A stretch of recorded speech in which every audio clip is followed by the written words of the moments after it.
अस्सलाम वालेकुम नाज़रीन, आप देख रहे हैं प्रोग्राम 7 बजे और मैं हूं आपका मेज़बान गौहर भट्ट। आज हम बात करेंगे पाकिस्तान में एक तो मियां नवाज शरीफ साहब की आमद है और मरीम नवाज शरीफ साहबा बहुत ज़्यादा एक्टिव हैं। उनके जलसों में कितने लोग आ रहे हैं और कितना जोश व जज्बा है लोगों के अंदर उनके हवाले से, और क्या वो अपने जो पॉलिटिकल एक्टिविस्ट हैं यानी अपने कारकुन हैं उनको प्रॉपर तरीके से एक्टिव कर पाई हैं या नहीं।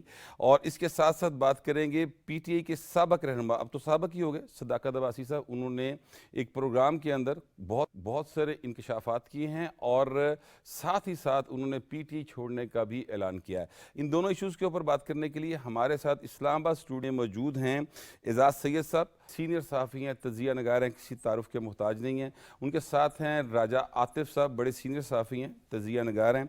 जबकि लाहौर से हमें ज्वाइन कर रहे हैं मुबशर बुखारी साहब, बड़े सीनियर सहाफ़ी हैं, और उनके साथ हैं सईद चौधरी साहब।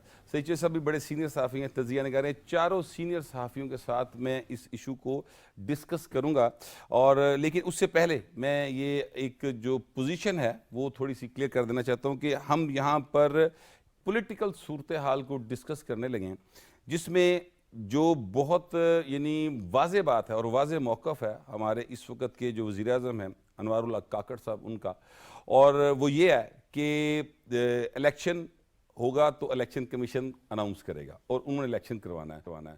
हमारा रोल सिर्फ फैसिलिटेटर का है। उनके कहने का मतलब ये था, कल भी एक मीटिंग हुई, उसका हवाल भी अक्सर थोड़ा सा दरमियान में शेयर करेंगे।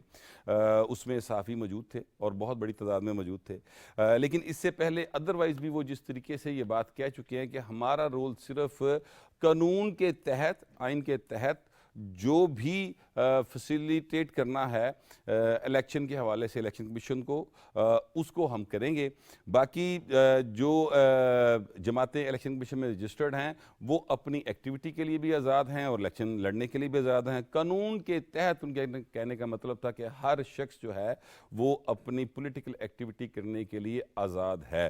तो शाह जी, ये तो वो मौक़िफ़ था जो हमारे निगरान वज़ीर आज़म साहब का है, और मैं ये इसलिए मैंने शुरू में ये बात क्लियर कर दी क्योंकि बहुत सारी चीज़ों को जो है वो मुख्तलिफ अंदाज से लोग लेते हैं और क्लियर अपने तौर पे एक तासुर बना लेते हैं। और फिर सोशल मीडिया के दौर के अंदर और जिस तरीके से ये इलेक्ट्रॉनिक मीडिया भी ज़ाहिर है कि बड़ा मसला है रेटिंग का, तो चीज़ों को थोड़ा सा ट्विस्ट कर लिया जाता है। तो मैंने सोचा पहले ये तो एक बात क्लियर कर दी है। अब आप बताइए कि सदाकत अब्बासी साहब को इंटरव्यू आपने सुना होगा और उसमें वो बुशरा बीबी का एक रोल बता रहे हैं कि उनके कहने के ऊपर मीटिंग हुई और उस 7 मई को शायद वो डेट बता रहे हैं, उसमें मीटिंग के अंदर ही चीज़ें डिसाइड कर ली गई थी। और चेयरमैन पीटीआई जो हैं उनका ये था कि इस तरीके से रिएक्ट किया जाएगा जिस तरीके से 9 मई का वाक़यात हुए। आपके ख्याल में ये जो बातें हैं जो सदाकत अब्बासी साहब और इससे पहले उस्मान डार साहब कर चुके हैं, ये कितना पीटीआई के लिए पॉलिटिकली एक धचका आया और ये कितना उनको नुकसान पहुँचाएंगे? गौर साहब बहुत बहुत शुक्रिया। गौर साहब, पहली बात यह है कि जो उस्मान डार ने इंटरव्यू दिया और जो ये इंटरव्यू आया सदाकत अब्बासी का, इनका कॉन्टेक्स्ट आना बड़ा ज़रूरी है। इस इंटरव्यू की जो हकानियत है उसके ऊपर बहुत सारे सवालात भी हैं, लेकिन on the face of it जो लोग हैं ज़ाहिर है वो यही बोल रहे हैं, सदाकत अब्बासी बात कर रहे हैं और उस्मान डार ने बात की। जो बातें उन्होंने की हैं मेरे ख्याल में दो उसके पहलू हैं। एक पहलू है लीगल और दूसरा पहलू है पॉलिटिकल, और उसका जो इम्प्रेशन है वो, ये दो बातें बड़ी अहम हैं। इसमें एक बात ये याद रखिए कि जो लीगली 164 का बयान वो लिया गया है सदाकत अब्बासी से, जो जिस तरह के रिपोर्ट हुआ, तो 164 का बयान आप वो अंडर ड्यूरस नहीं होता। आपको पता है कि 164 का बयान लेने से पहले मजिस्ट्रेट के सामने मजिस्ट्रेट के सामने होता है, मजिस्ट्रेट के सामने होता है और रजाकाराना होता है। जी बिल्कुल, और तीन बार पूछा जाता है कि आप पर कोई दबाव तो नहीं है। अब एक उसकी कानूनी पोजीशन है और ये कानूनी पोजीशन ज़्यादा डैमेजिंग है दैन दी अदर पोजीशन जो कि वो टेलीविजन के ऊपर ले रहे हैं। क्योंकि जो टेलीविजन के ऊपर वो गुफ्तगू कर रहे हैं उसका तो एक इमेज का फैक्टर है ना, कि इमेज खराब होगा, और उसका काउंटर फैक्टर भी है कि यानी कि लोग उस सवाल के ऊपर भी, जो उस इंटरव्यू है उसके ऊपर भी सवाल उठाते हैं। लेकिन ये जो कानूनी पोजीशन है दैट इज़ डैमेजिंग। ये इस सारे खेल में डैमेजिंग है। 9 मई के वाक़यात के हवाले से मुकदमा दर्ज है और उस मुकदमे में आपको पता है कि साबिक़ वज़ीर-ए-आज़म इमरान खान भी नामज़द है। वो ठीक है, गलत है, वो तो सर ये एक अलग डिबेट है। लेकिन वो अदालत ने फैसला करना है, वो तो हमने करना नहीं। नहीं, वो अदालत ने फैसला करना है, नहीं करना हमने, लेकिन मैं ये बात कर रहा हूँ कि वो दुरुस्त गलत एक अलग डिबेट है, लेकिन वो दर्ज है, ठीक है, उसके ऊपर सजा हो सकती है, उसके ऊपर एक गवाह ने बयान दे दिया है।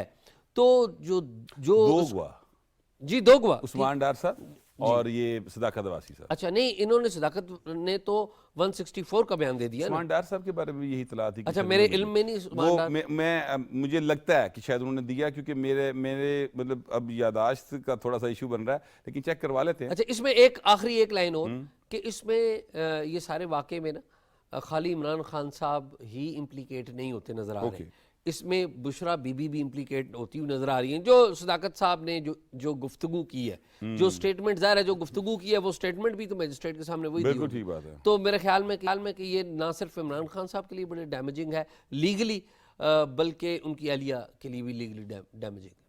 राय साहब, आप कैसे देख इस सूरत हाल को, और इसमें ख़ास तौर पर ये बताइएगा कि ये जो हैं अपना पॉलिटिकल एक्टिविटीज़, इसके ऊपर किसी के बैन नहीं है। कल प्राइम मिनिस्टर ऑफ पाकिस्तान के साथ शाहजी भी मौजूद थे, उसमें बड़ी तादाद में साफ़ी उमर मौजूद थे, और शायद आप उस वक़्त जा चुके थे जिस वक़्त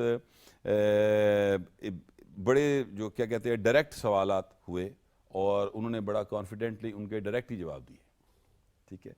और उसमें उन्होंने बड़ा क्लियर कहा कि जनाब पॉलिटिकल एक्टिविटी करने से कोई किसी को नहीं रोक रहा। आप एक रजिस्टर्ड जमात जो है वो अपनी पॉलिटिकल एक्टिविटी करे, कोई उसको नहीं रोकता। जो मुकदमात हैं जो 9 मई के हवाले से हैं वो अदालतों में हैं, वो प्रोसिक्यूशन उसको देख रही है, वो केस अपनी जगह पे चलते रहेंगे, लेकिन पॉलिटिकल एक्टिविटी से कोई किसी को नहीं रोकेगा। अगर ऐसा को हुआ तो वो बताएं। तो आप बताएं, ये अब इल्ज़ाम लाई जा रहे हैं, एक्टिविटी क्यों नहीं हो रही? यहाँ पे मैं सबसे पहले एक बात क्लियर कर दूँ, एक बड़ा गलत तासुर पब्लिक में जा रहा है, और वो तासुर ये जा रहा है कि शायद जो बंदा बयान दे रहा है अदालत में, जो बंदा अपनी पार्टी को छोड़ रहा है पीटीआई को, या तो उसके बाद उसके मुकदमात माफ़ हो रहे हैं। ऐसी कोई बात नहीं है।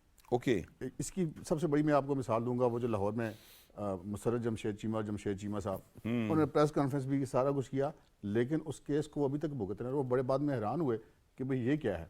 तो ये जितने लोग हैं जो बयान दे रहे हैं, जो स्टेटमेंट्स दे रहे हैं, अगर ये किसी 9 मई के हवाले से किसी मुकदमे में मुलव्वस हैं तो उनके लिए माफ़ी नहीं है। वैसे तो मैं समझता हूँ ईमानदारी से 9 मई का वाक़या, मैं इसको पाकिस्तान के लिए 9/11 नहीं समझता। ऐसी है।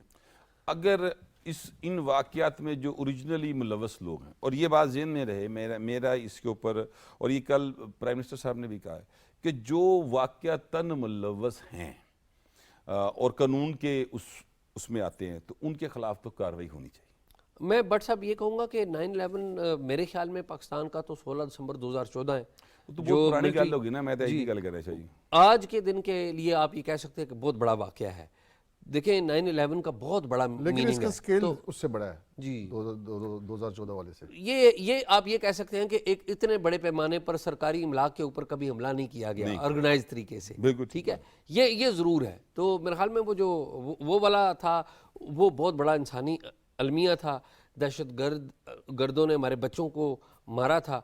मेरे ख्याल में वो तो जाहिर है, वो तो देखिए, वो तो एक दहशत गर्दी का एक ऐसा वाकया था जिसकी कोई वो यानी दहशत गर्दी की वैसे कोई जस्टिफिकेशन होती भी नहीं, इसकी भी कोई जस्टिफिकेशन नहीं है, कोई जस्टिफिकेशन नहीं है। जस्टिफिकेशन जी, यहाँ पे मैं आपको एक पहलू और बताऊँ। एक तो मैंने आपको ये बताया ना कि ये जो तासुर है ये गलत है कि अगर कोई 9 मई में मुलव्वस है और प्रेस कॉन्फ्रेंस कर रहे तो उसकी जान छूट गई, ऐसा कोई चक्कर नहीं है।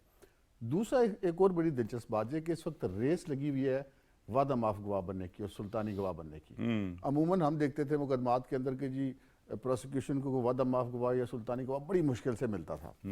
यहाँ पर इस वक्त जो है कि लोग टिकट कटा के लाइन में लगेंगे। जी मैं आपको इससे बड़ी बता देता हूँ जो बुशरा बीबी के वाले से भी है कि जब इमरान खान और बुशरा बीबी दोनों इकट्ठे शामिल तफ्तीश थे नैब में, तो वहाँ पर इमरान खान ने नैब के तफ्तीशी अफसर से कहा कि मैं इस केस में वादा माफ गवाह नहीं बन सकता ना करें यार। और बुशरा बीबी इमरान खान को देख के हक्का बक्का रहेगी कि वो किसके खिलाफ वादा माफ गवाह बन रहे। उसके इमरान खान की बात तो अगर कोई मुल्ज़िम है तो वो बुशरा बीबी चेयरमैन पीटीआई के। ठीक है, चेयरमैन पीटीआई के बाद अगर कोई है तो वो बुशरा बीबी है, बुशरा बीबी। और बुशरा बीबी के बाद अगर कोई है तो फराग हो गया या मिर्जा शहजाद अकबर है।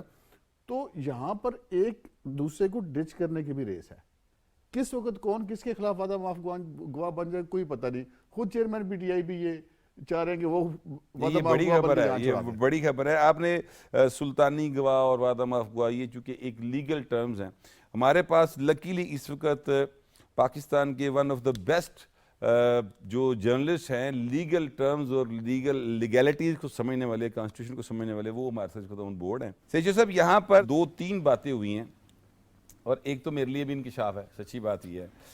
और ये जो राजा आतिफ साहब है उन्होंने इंकिशाफ किया है, उस इंकिशाफ की तरफ मैं 1 मिनट में आता हूँ। लेकिन उससे पहले मैं आपसे ये जानना चाहता हूँ, बल्कि हमारे नाज़रीन को एक दफ़ा बता दें कि सुल्तानी गवाह की जो टर्म है और जो वादा माफ गवाह होता है वो सज़ा से बच जाता है लीगली, वो क्या सीन होता है? ज़रा थोड़ा सा उसको प्लीज़ ज़रा बता दें, उसके बाद अगली बात कर लेते हैं। असल में जो अंग्रेज़ों ने शुरू किया था, हमारे कानून में एज सच सुल्तानी गवाह का तस्वर नहीं है, ये क्राउन विटनेस होता था। अंग्रेज़ों ने शुरू किया, जब कोई उन्हें विटनेस नहीं मिलता था इस्तगासा को, तो फिर वो ऐसे जो मुल्ज़मान में से कोई बंदा गवाही देता है तो उसको फिर श्योरिटी देते थे वो कि जनाब आपको कुछ नहीं कहा जाएगा, आपके साथ माफ़ी तलाफ़ी हो जाएगी, आप बताएं कि असल मुजरम कौन है या मुल्ज़मान कौन है। तो हमारे यहाँ नहीं है, ऐसा कंसेप्ट नहीं है। लेकिन एक और दूसरा तरीक़ाकार हो जाता है इसमें कि जैसे सदाकत अब्बासी साहब ने बयान दिया है या आसमान डार साहब ने बयान दिया है। सदाकत अब्बासी साहब ने तो शायद 164 का बयान भी दे दिया मजिस्ट्रेट के सामने, जिसके बारे में तासर यह है कि उससे मुकर नहीं सकता बंदा। ये भी एक मिथ है, अच्छा, कि मुकर नहीं सकता। तो यहाँ यह है कि उसको गवाहों की लिस्ट में शामिल कर लिया जाता है। जैसे आजम खान साहब जो साइफर केस में हैं, वो मुलजम भी थे उस जो हो रही थी साजिश अंदर बनी गाला में, उसमें वो शरीक थे और मशवरे दे रहे थे और बता रहे थे जनाब समरी तो मैंने ही बनानी है ना, मैं ये कर लूंगा वो कर लूंगा। लेकिन उसको मुलजमों की लिस्ट से निकाल के गवाहों की फहरिस्त में शामिल कर दिया गया है। अब फिर ये अदालत की सवाबदीद होती है कि वो किन लोगों को जो गवाहियाँ हैं, जो सुल्तानी गवाह, उनके लिए नरम रवैया इख्तियार करती है, माफ़ी देती है उनको, या इस्तगासा उनके बारे में क्या कहता है। भुट्टो केस में कई सुल्तानी गवाह जो थे जिन्होंने बयान दिया हुआ था जनाब ये हुआ है, उनको फांसी हो गई, उनको माफ़ी नहीं मिली थी। नहीं मिली। और जो 164 के बयान की बात है कि मजिस्ट्रेट के सामने हमारे यहाँ लोग कहते हैं, उसमें सर ये है भट्ट साहब कि 164 के बयान से भी बंदा मुकर सकता है। ओके, जब ट्रायल शुरू होता है वहां वो कह दे कि जनाब जो मजिस्ट्रेट साहब ने लिखा है कि जनाब मैंने सारी पुलिस वाले बाहर निकाल दिए थे, फलां को ये कर दिया था, तो मैंने तो जबर के तहत ये मुझे पुलिस वाले लेके गए थे, ये बयान दिया था। ये मैं सिर्फ कानूनी पोजीशन बता रहा हूँ और इसमें एक जजमेंट भी है, और जजमेंट है हदैबिया पेपर मिल वाली। ओके, मुझे यहाँ तक याद पड़ता है, और काजी साहब उसके राइटर हैं, चीफ जस्टिस पाकिस्तान। तो उन्होंने ये कहा है कि वो साकडार वाला जो मामला हुआ था, साकडार साहब बाद में मुकर गए, ठीक बात है, और साकडार साहब मुल्क से बाहर थे, उन्होंने कहा मैंने तो बयान दिया ही नहीं। उसमें ये जजमेंट दी गई थी कि अगर जब बयान लिया जाता है तो जो मुल्ज़म है जिसके ऊपर इल्ज़ाम है उसका अदालत में मौजूद होना ज़रूरी है। ये उसमें उस जजमेंट में ये एक तरीक़ाकार कहते हैं रहनुमा असूल फ्राहम किया गया है, जो हदायत फ्राहम की गई है, उसमें यह है कि मुल्ज़म भी होना चाहिए और उस पर जिरा होनी चाहिए। जो बयान दे रहा है जिरा की जाए और उसके बाद फिर बात जिरा होनी चाहिए, ये इसकी कानूनी पोजीशन है। अब सदाकत अब्बासी साहब ने जो बयान दिया है 164 का, तो उसको दीगर शहादतों के साथ उसको साबित करना पड़ेगा, सिर्फ एक बयान काफ़ी नहीं है। जैसे किसी भी केस में जो गवाह होता है या शहादत देता है, उसकी बुनियाद पे फिर दीगर शहादतें जो हैं उसको सपोर्ट कर रही हूँ, तब है ये अब ढूंढना है। अब इसमें एक नई चीज़ सामने आई है, पता तो सबको है ये बात कि जो पीटीआई के चेयरमैन हैं वो अपनी जो खतून अव्वल हैं साबिक बुशरा बेगम, उनके साथ मुशावरत हर मामले में शामिल। बल्कि एक दफ़ा तो उन्होंने ये भी शुरू में कहा कि मुझे तो बुशरा बेगम ने बताया कि आप वज़ीर आज़म बन गए हैं। हाँ, ये बात हर एक मामले में, हर एक मशवरे में वो शामिल रही। अब सदाकत अब्बासी साहब ने ये कहा है कि 7 मई को एक मीटिंग होती है और वो होती है बुशरा बेगम की मुशावरत पे। यानी वो ये कह रहे हैं कि बुशरा बेगम ने पीटीआई के चेयरमैन को कहा कि इस तरह की प्लानिंग करनी है और उस प्लानिंग के तहत ये तय किया गया कि हमने क्या करना है। अगर पीटीआई चेयरमैन गिरफ्तार होते हैं तो फिर उनका ख्याल, जो सदाकत बासी साहब की बात थी, मैं समझाऊं कि पीटीआई का ये प्रोग्राम था कि लाखों लोग सड़कों पे निकल आएंगे और जीएचक्यू के सामने मुजाहरा होगा, फौजी तनसीबात के सामने मुजाहरा होगा, कोर कमांडर लाहौर के सामने मुजाहरा होगा और मियाँ वाली बेस के ऊपर जो हमला होगा, इस तरह की बातें हैं। और उन्होंने ये अपने इंटरव्यू में ये भी कहा है कि प्रोग्राम ये था कि जब अगर ज़्यादा तादाद में लोग इकट्ठे हो जाते हैं जीएचक्यू के बाहर, जीएचक्यू का नाम दिया उन्होंने, तो फिर अंदर भी दाखिल हो जाएंगे। इस तरह की प्लानिंग की गई थी। और जो दीगर इनके लोग हैं जो बयान श्यान दे रहे हैं, प्रेस कॉन्फ्रेंस की है शुरू में लोगों ने, और वाकईतन उनके लिए माफ़ी शाफ़ी कोई नहीं है, ना ही माफ़ी होनी चाहिए। अब फयाज हसन चौहान साहब और जो फिरदौस आशिक अवान साहब हैं, वो भी इसी किस्म के इल्ज़ामात लगा रहे हैं पीटीए के चेयरमैन पर और बुशरा बेगम पर। तो फिर आगे कार्रवाई बढ़नी चाहिए ना। बिल्कुल इस ठीक बात में बात जो है। पिछली हुकूमत थी सैयद PDM साहब, वाली, आपसे अतहादियों की हुकूमत, उसमें सैयद साहब तो मैं 1 मिनट के लिए आप ये रोकूंगा, ब्रेक का टाइम हो रहा है और उसके बाद आप ही से दोबारा ये सिलसिला जो है आपकी गुफ्तगू का शुरू करेंगे। Take a break.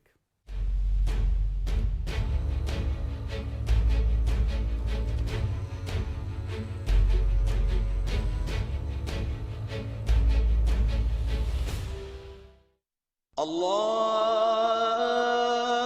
अकबर, अल्लाहु अकबर,